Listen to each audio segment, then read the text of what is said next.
अस्सलाम वालेकुम everyone, welcome back to another vlog. दुआ है कि आप सभी लोग बिल्कुल ठीक हों, खैरियत से हों और मैं भी बिल्कुल ठीक हूँ। लेकिन आप सभी लोगों की तरह से मैं भी बहुत ज़्यादा बिज़ी हूँ रमज़ान की तैयारियों में। और इन सारे कामों को करते हुए हमें एक बात का ख़ास ख़्याल रखना है कि थोड़ी-सी जो तवज्जो है, कि थोड़ा-सा टाइम है खुद के लिए भी सेव करना है। बहुत ज़्यादा नहीं, 10-15 मिनट्स भी अगर हम खुद पे थोड़ा-सा स्पेंड कर लें तो बहुत ज़्यादा हम फ्रेश फ़ील करते हैं। तो यहाँ पे तकरीबन दोपहर का टाइम है, मैंने ज़ोहर की नमाज़ अदा कर ली थी और उसके बाद अब मैं जा रही हूँ किचन में। और आज आप लोगों के साथ मैं 2 बहुत ही मज़ेदार सुपर हिट कराची के जो स्ट्रीट स्टाइल के जो स्नैक्स होते हैं ना, उसकी रेसिपी आप लोगों के साथ शेयर करूँगी, जो बहुत आसान है लेकिन बहुत मज़ेदार बनती है।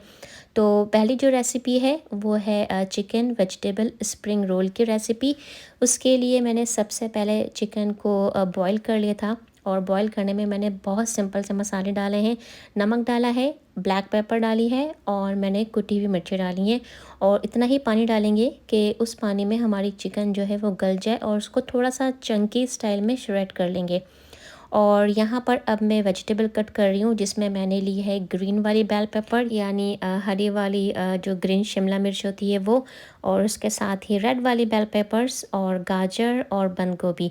तो इन सारी सब्जियों को हमें बहुत फाइनली चॉप करना है, बारीक चॉप करना है। एक बात का ख़ास ख्याल रखना है कि किसी भी सब्ज़ी में पानी नहीं होना चाहिए, कोई मॉइस्चर नहीं होना चाहिए। और मेरी तरह से आप भी ना ब्रेक ले सकते हैं और खड़े-खड़े जब आप गाजर काटें तो उसको एंजॉय भी कर सकते हैं, जैसे यहाँ पर मैं गाजर को एंजॉय कर रही हूँ। अच्छा, आप इसमें ना वेजिटेबल्स में ग्रीन अनियंस का भी यूज़ कर सकते हैं, लेकिन मेरे बच्चों को पसंद नहीं है तो मैंने ग्रीन अनियंस स्किप कर दिए हैं। तो एक पैन में मैंने अराउंड 1 टीस्पून के हिसाब से ऑयल डाला है, बहुत कम ऑयल डालेंगे। और सबसे पहले मैंने गाजर डाली थी, क्योंकि गाजरों को थोड़ा-सा हमें कुक कर लेना है, लेकिन ओवर कुक नहीं करना, बस हल्का-सा सौटे करना है। तो गाजर डाली हैं, फिर मैंने दोनों शिमला मिर्च जो काट के रखी थी वो ऐड कर दी हैं। और अब मैं इसमें ऐड कर रही हूँ नमक, और उसके बाद मैं डालूँगी कुटी हुई मिर्चें, और फिर मैं डालूँगी ब्लैक पेपर और वाइट पेपर। बस इसमें सिर्फ मैं ये 4 चीज़ें ऐड करूँगी और इन्हीं सिंपल से मसालों के साथ बहुत मज़ेदार सी हमारी फिलिंग बन के तैयार होगी। और जो बंद गोभी हमने काटी थी वो मैं सबसे लास्ट में इसमें ऐड करूँगी, क्योंकि हमें किसी भी सब्ज़ी को, वेजिटेबल को पकाना नहीं है, कुक नहीं करना। सिर्फ़ इसको सौटे करने का जो पर्पज़ है वो ये है कि सब्ज़ियों में जो भी मॉइस्चर हो वो ख़त्म हो जाए, और हमें वेजिटेबल को एक्स्ट्रा कुक नहीं करना है। और फिर जब ये सारी जो वेजिटेबल्स हैं वो जब सौटे हो जाएंगी, तो जो बॉईल करके हमने चिकन रखी थी वो हम इसमें ऐड करके इसको मिक्स कर लेंगे। इस स्टेज पे हम इसमें सॉल्ट और पेपर हम चेक कर लेंगे। अगर आपको कम ज़्यादा लगे तो आप इसमें एडिशन कर सकते हैं, लेकिन मैंने कोई सोया सॉस, कोई चिली सॉस नहीं डाला है, लेकिन फिर भी बहुत मज़े की फिलिंग बनी थी। जब तक हमारी ये फिलिंग ठंडी हो रही है, तब तक हम अपने किचन को क्लीन कर लेंगे।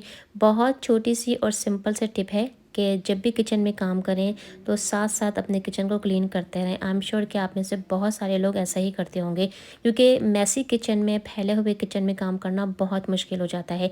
अगर हमारा किचन साफ़ होगा, हर चीज़ ऑर्गेनाइज होगी, क्लीन होगी, तो काम करने में भी एक खुशी होती है और बहुत आसानी से हम अपने जो कुकिंग है वो कर सकते हैं।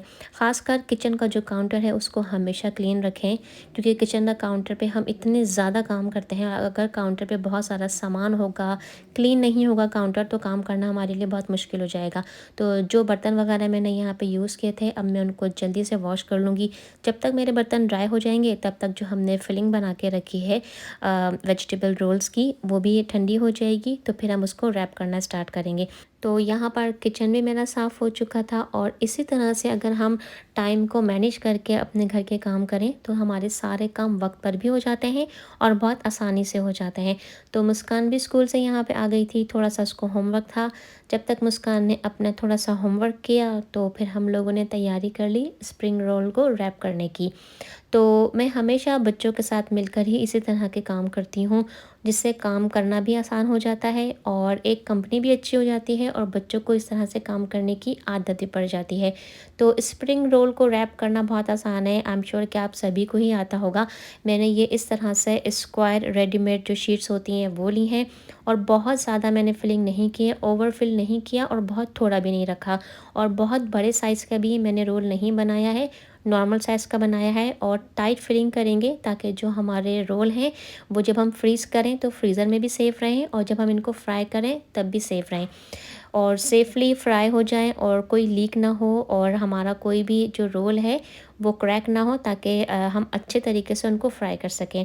यहाँ पर मैं आपको बहुत अच्छी टिप दूँगी। अक्सर हम लोग जब इन्हें रैप करते हैं तो अपनी फिंगर टिप का यूज़ करते हैं, लेकिन अगर आप इस तरह के छोटे ब्रशेज़ होते हैं हमारे घर में, एक आप न्यू ब्रश जो है वो सेव कर लें इस तरह के कामों के लिए।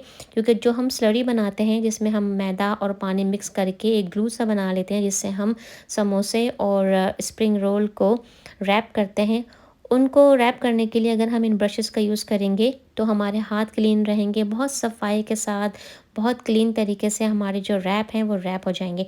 तो यहाँ पर मैंने और मुस्कान ने स्प्रिंग रोल्स को अच्छी तरह से सील करके इनको रोल बना के रख लिया था, और अब मैं इनको इस तरह से ट्रे में स्प्रेड करके फ्रीज़र में रख दूँगी अराउंड 15-20 मिनट्स के लिए।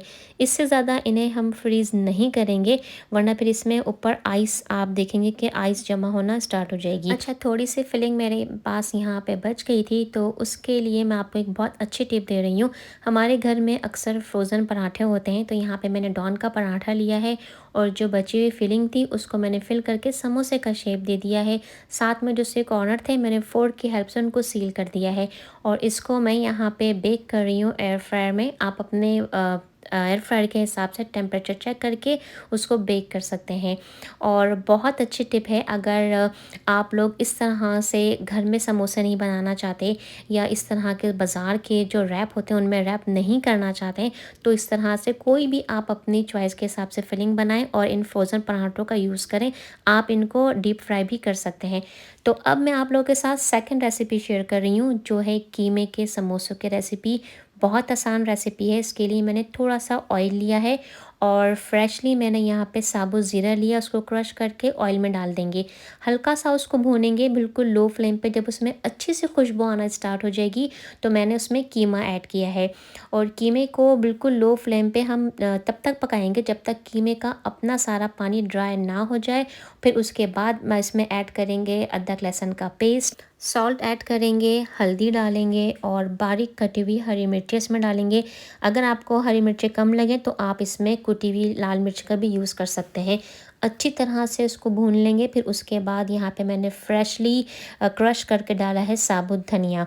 साबुत धनिया लाजमी डालिएगा, क्योंकि इस साबुत धनिया को ऐड करने से ही कीमे के समोसे में आएगा स्ट्रीट स्टाइल का फ्लेवर। और उसके बाद जब ये सारे मसाले अच्छी तरह से कुक हो जाएंगे तो बिल्कुल लास्ट में हम इसमें ऐड करेंगे पिसा हुआ गरम मसाला, और फिर उसके बाद स्टोव बंद कर देंगे और फिर हम कुक नहीं करेंगे। और फिर अब यहाँ पे हम काटेंगे प्याज।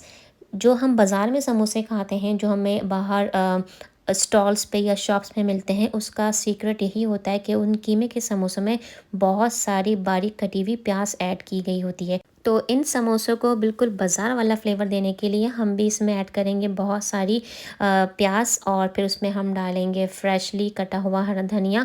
और यहाँ पर अब ये जो फिलिंग है वो बिल्कुल रेडी है। और आप लोगों की रमज़ान की तैयारी कहाँ तक पहुँची है? आप लोगों ने रमज़ान की तैयारी कर ली है या अभी शुरू भी नहीं की? और अगर शुरू नहीं किए तो आप लोग को बिल्कुल भी स्ट्रेस आउट होने की ज़रूरत नहीं है। अभी भी रमज़ान में थोड़ा सा टाइम बाकी है, आप लोग आराम से अपनी तैयारी शुरू कर सकते हैं।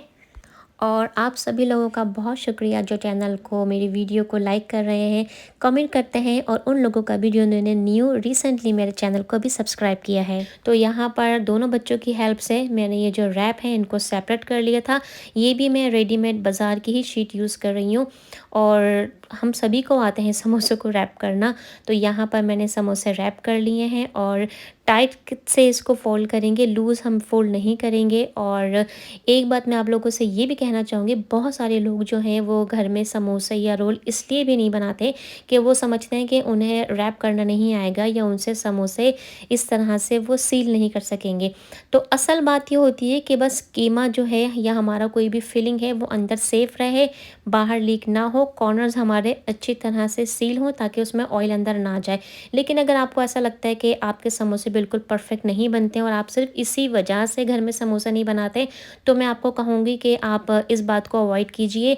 जो मेन पॉइंट है वो यही है कि हमारी फिलिंग अंदर सेफ होनी चाहिए ऑयल एक्स्ट्रा नहीं अंदर जाना चाहिए जब हम फ्राई करें, और कॉर्नर्स अच्छी तरह से सील करें।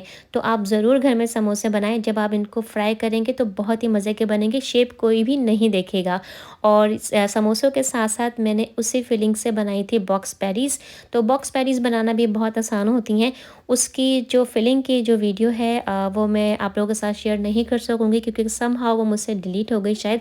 और यहाँ पर देखें, मैं आपको बता रही हूँ कि इतने मज़े के क्रंची बने थे। और आप फिलिंग चेक कीजिए, फिलिंग में आपको कोई एक्स्ट्रा ऑयल नज़र नहीं आएगा। और तो यहाँ पे देखें, इस तरह से मैंने इनको फ्रीज़ कर दिया था सेम 15-20 मिनट्स के लिए। और अब जब ये फ्रीज़ हो गए हैं अच्छी तरह से, तो अब मैं इनको ज़िप लॉक के बैग्स में डाल के रख लूँगी। मैं इस वीडियो में आपको एक तरीका और भी बताऊंगी कि किस तरह से हम इन सारे फ्रोज़न आइटम्स को अच्छी तरह से फ्रीज़ कर सकते हैं कि हमारे ये जो बॉक्स पैटीज़ हैं, समोसे हैं, रोल हैं, वो ख़राब ना हो। तो सिंपल तरीका ये है कि आप ज़िप लॉक के बैग्स में इन्हें फ्रीज़ कीजिए, और उसके बाद इस तरह के हमारे घर में एयर टाइट कंटेनर्स होते हैं प्लास्टिक के, आप इन्हें इस तरह से उनमें डाल के ऊपर से कवर करके फ्रीज़र में रख दें। ना तो इसमें आइस जाएगी, और ना ही इनका शेप ख़राब होगा, ना ही ये क्रैक होंगे और ख़राब नहीं होंगे। एक तो ये सिंपल सा तरीका यह है, और मैं इसी तरीक़ों को फॉलो करूँगी इन सारी चीज़ों को स्टोर करने के लिए। और जो दूसरा तरीका है वो ये बैग्स का तरीका है।